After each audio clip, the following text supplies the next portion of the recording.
So when I'm making my rankings, especially at this point of the season, I'm thinking about upside. I think about the player that offers me the most firepower at his peak. Cam Newton, although he's undergoing surgery or has recently undergone surgery, former MVP, an evolved offense. I think they added some superior weapons than things he's had in the past. Christian McCaffrey, Curtis Samuel, 1-2 in the draft. Additionally, I don't care who they have in the backfield, a coach cannot help but use his best weapon. And his best weapon for offensive coordinator Mike Shula in Carolina is Cam Newton at the goal line as a plunging goal line finisher. To me, so much value still there. Absolutely. You always hear teams are going to move away from the mobile quarterback. It never, ever happens. You can take a look at history. It just doesn't. The Panthers coaching staff needs to rely on Cam Newton. In 4 of his 6 years, he's finished as a top 4 quarterback option in the fantasy.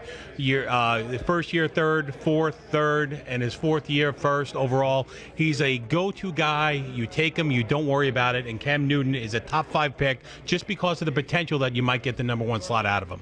You can't go away from your best option, says Ken Daube, except that's what they did last year. Cam Newton, career lows in rushing attempts, rushing touchdowns, and yards per rush last year. Throughout his career, his fantasy value has primarily come from his ability on the ground as a goal line back, as designed runs. Is he still going to scramble? Of course he is, but, I mean, the guy is coming off of surgery, and you mentioned 4 out of the 6 years he's been a top 10 quarterback. Not last year.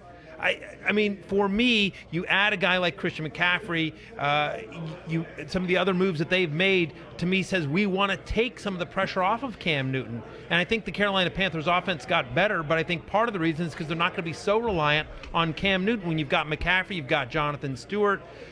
For me, the concern of injury, the amount of hits that Cam Newton has taken, and the fact that it seems like they can.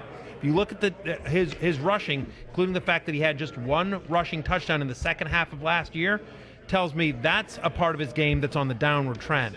Actually a decent argument from you, Matthew, but you're still wrong. There's no way Cam Newton is not a QB1 in drafts for this upcoming season.